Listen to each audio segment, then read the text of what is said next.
నెమ్మదిగా రా. గేట్ వేసుకుని మరి లోపల కూర్చున్నావా?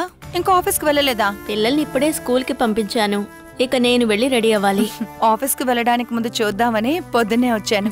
రా.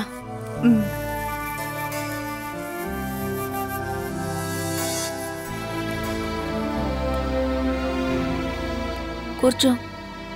నీకు మీ ఆయన వకీల్ నోటీస్ పంపించిన విషయం నేను ఆర్కేతో చెప్పాను. నువ్వు ఈ కేసు తీసుకుని కోర్టుకు వెళ్లే ముందు మీ ఆయన మీద నువ్వు ఒక కంప్లైంట్ స్టేషన్కి వెళ్ళి ఇవ్వడం మంచిదని మా ఆయన అంటున్నారు. నేనేమని కంప్లైంట్ ఇవ్వాలి? మీ ఆయన మిమ్మల్ని చంపుతానని చెప్పి బెదిరిస్తున్నారని ఇవ్వాలి. మీ ఆయన ఆల్రెడీ హత్య కేసులో లోపలికి వెళ్ళిన వారేగా. నువ్వు ఇలాంటి కంప్లైంట్ ఒకటిస్తే మనకి యూస్ఫుల్గా ఉంటుంది. నేను అటువంటి కంప్లైంట్ ఇస్తే ఆయనకి నా మీద ఉన్న కోపం ఎక్కువ అవుతుంది కదా. ఆ కోపంలో నాకెదురుగా ఏదైనా ఆధారాన్ని సృష్టించి కోర్టుకి వెళతాడు. అలా కేసు కోర్టుకి వెళ్తే ఆయనకి వ్యతిరేకంగా నువ్వు ఇవ్వబోయే కంప్లైంట్ యూస్ఫుల్గా ఉంటుంది. ఇదిగో స్టేషన్లో ఇవ్వాల్సిన పిటిషన్ని నేను రాసి తీసుకొచ్చాను. నువ్వు ఇందులో ఒక సైన్ చేస్తే మాత్రం చాలు. అంటే ఎందుకు ఆలోచిస్తున్నావు? గోపి నేను కూడా అడిగే ఈ కంప్లైంట్ రాశాము.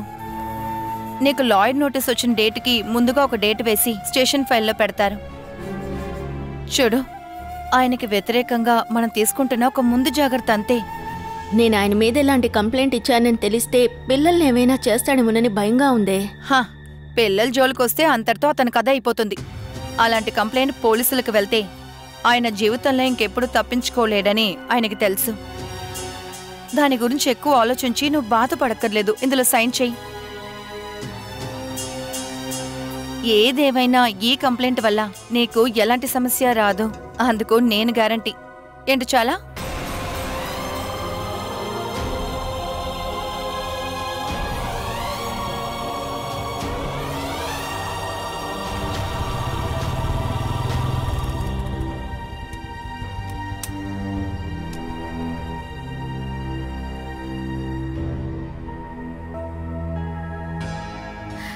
గాజు కదా, ఏమైంది?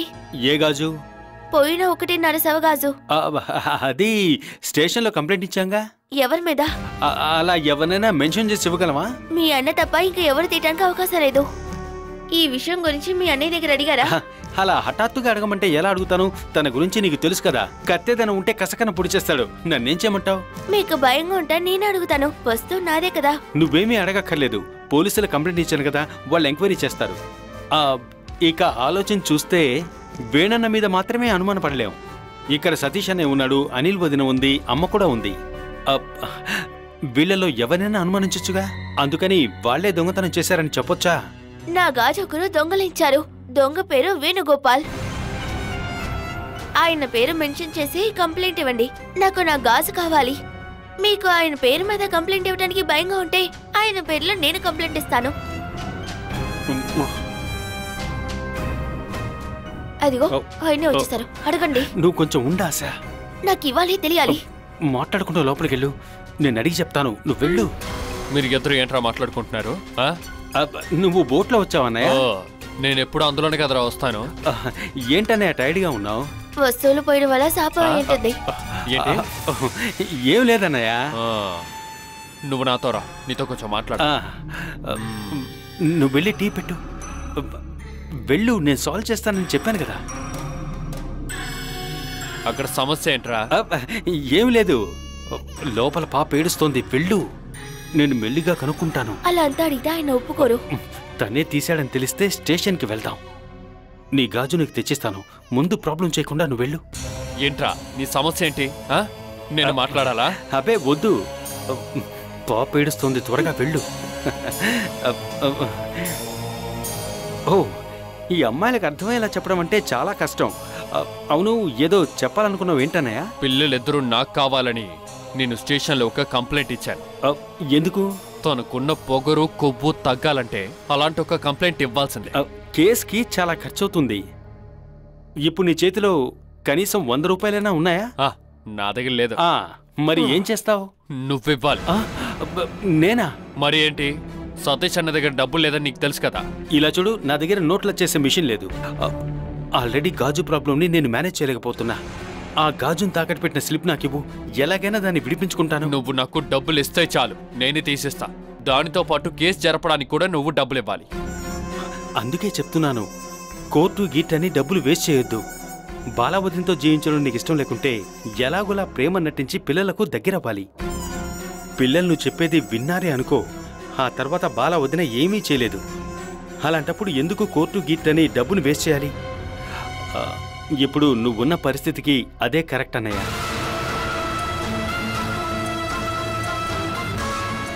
నువ్వు చాలా ఎమర్జెన్సీ అన్నావు కాబట్టి ఆ గాజు నీకు ఇచ్చాను. దాన్ని ఎలాగైనా తిరిగి ఇచ్చే అన్నయ్య, లేకపోతే నా జీవితం వేస్ట్ అయిపోతుంది.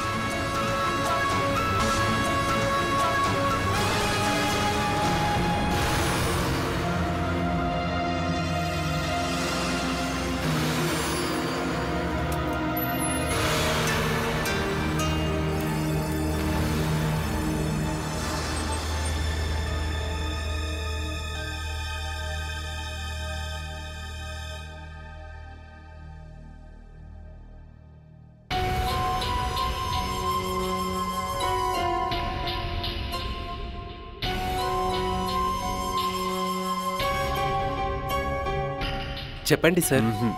ఏం లేదు. ఈయన మళ్ళీ వచ్చాడు.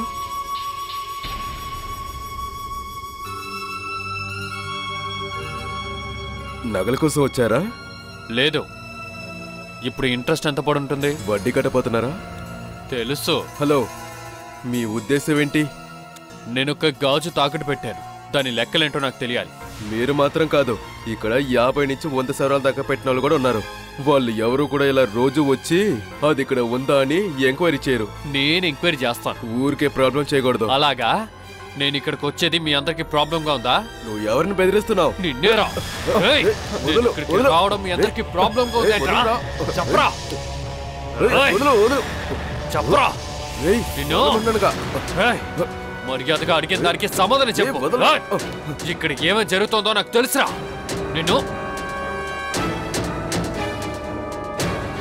ఏమైంది? ఏంటన్నా, ఏంటి సమస్య? ఈయన ఊరికే నాతో గొడవ పట్టుకుంటున్నాడు. మీరే కదా కొన్ని రోజుల క్రితం ఈ బిల్డింగ్ చుట్టూ తిరుగుతున్నారు. అబద్ధం చెప్పి మోసం చేయాలనుకోవద్దు. సీసీటీవీలో మిమ్మల్ని క్లియర్ గా చూశారు.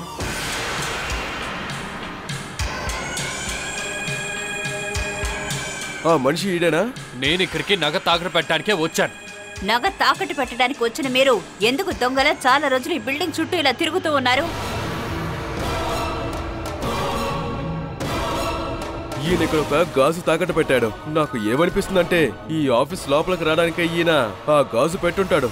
విషయం ఏమిటో చెప్పండి, లేదంటే పోలీసులను పిలుస్తాం.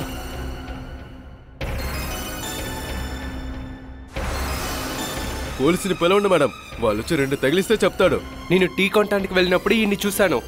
మీకేదో తప్పైన ఉద్దేశం ఉంది. పోలీసులు వస్తేనే చెప్తాను అంటే ఇక మీ ఇష్టం.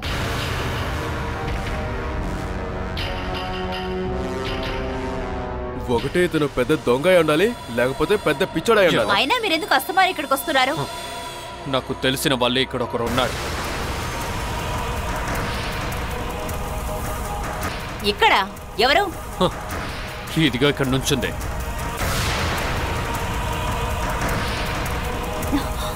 మీకేనా తెలుసా? నాకు తెలీదు.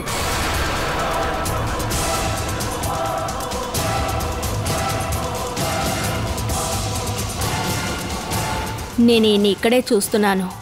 ఈయనెవరో నాకు తెలీదు. ఆవిడికి మీరెవరో తెలీదు. ఇంకెవరు? వీడిని నేను చూసుకుంటాను మేడం.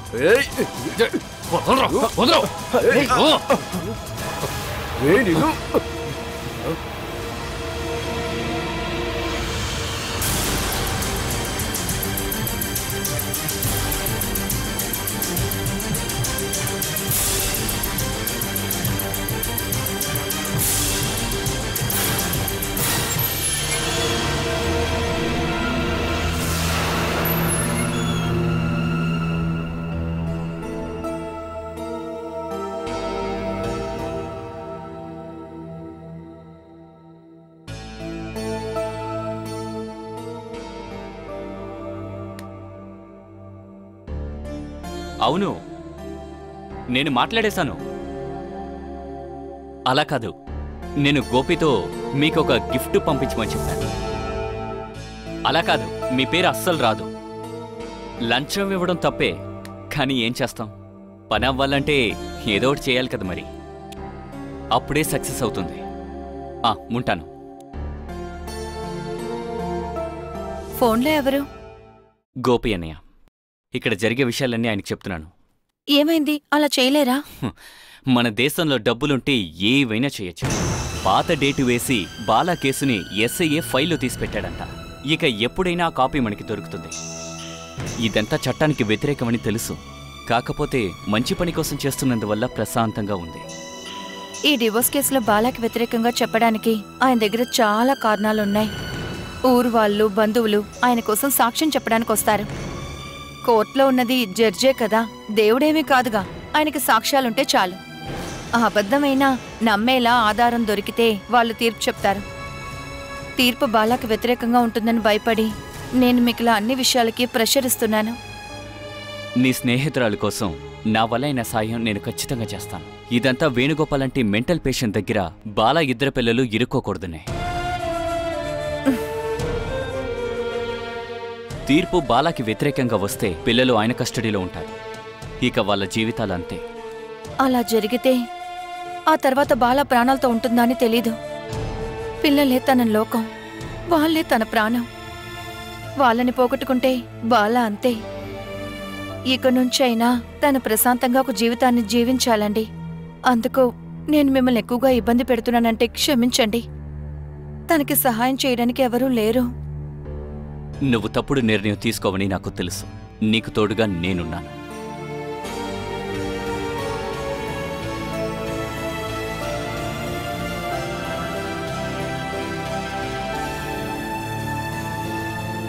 వేణు ఉన్న సమస్య ఏమైంది?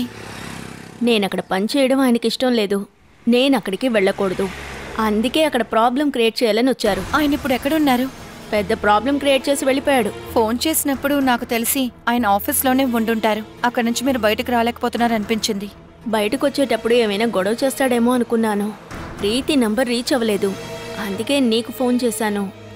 రోడ్డు మీద ఆయన నన్ను ఏదైనా తిడితే నేను ఒంటరిగా ఏం చేయగలను? తోడుగా ఎవరైనా ఉంటే తప్పించుకోవచ్చు కదా.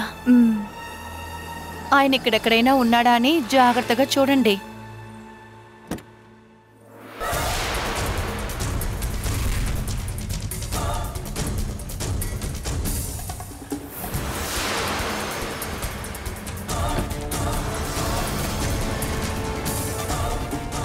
ఎలాగూ నేను పిలవగానే నువ్వు వచ్చావు.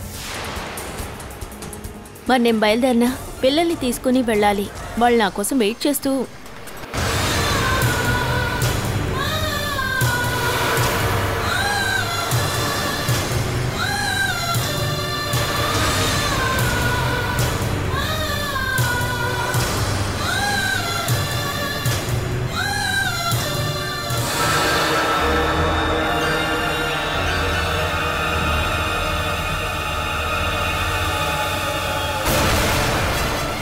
ఏమైందక్కా? తిరిగి చూడకు. సూరజ్ మన పక్కనే ఉన్నాడు. ఆయన మొహం చూసి నేను మళ్ళీ అబద్ధం చెప్పలేను. నేను బయలుదేరుతాను. నువ్వు ఎలాగైనా మేనేజ్ చెయ్యి ప్లీజ్.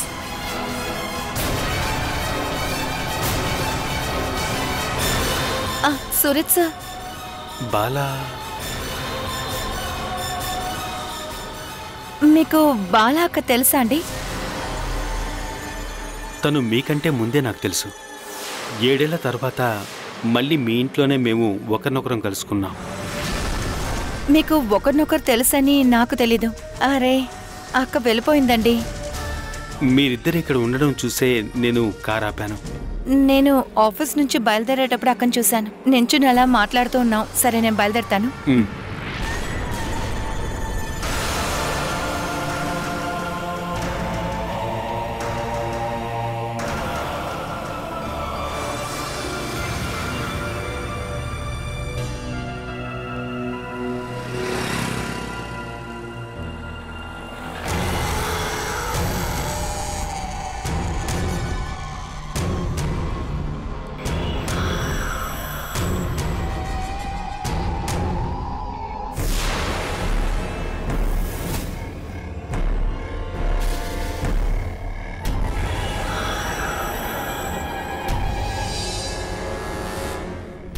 వెళ్దాం అక్క.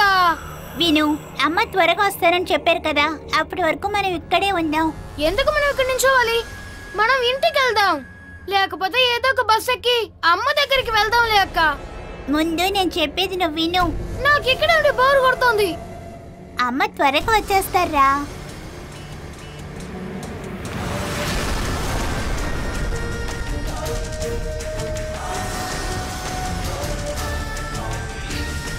అమ్మ ఎందుకు ఇవాళ ఇక్కడికి వస్తానని చెప్పారు? ఇన్ని రోజులు మన ఇద్దరం ఒంటరిగానే వెళ్తున్నాం కదా. నాన్న వచ్చారు కదా, అమ్మ అందుకే భయపడుతోంది. నాన్న మనల్ని బలవంతం పెట్టి తీసుకెళ్లిపోతారు అని.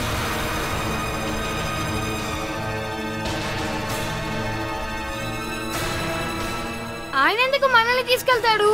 అమ్మని కష్టపెట్టడానికి. రోడ్లో పడిపోయిన ఆ వ్యక్తిని అమ్మ ఎందుకు హాస్పిటల్కి తీసుకువెళ్ళింది? అందుకే కదా ఇప్పుడు భయపడాల్సి వస్తుంది. ఆయన మనకు అక్కర్లేదని నువ్వు అమ్మతో చెప్పాయి.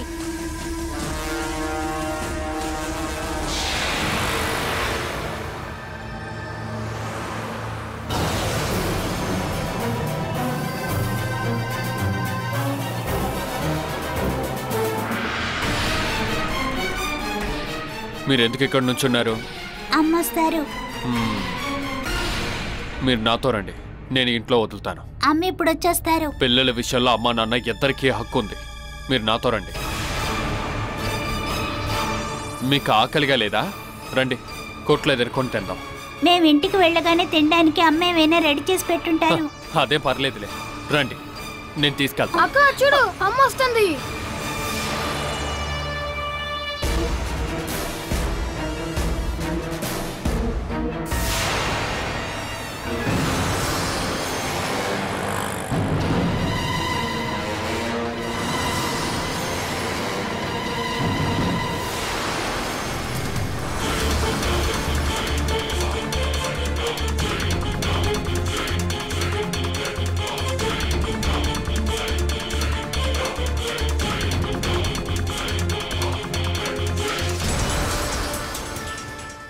వేణన్నకి లివర్ సిరోసిస్ రోగం ఉంది.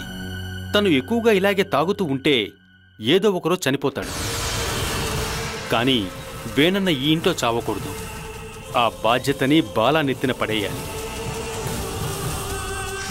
అప్పుడే ఈ ఆస్తిలో భాగం కోసం తను రాకుండా ఉంటుంది.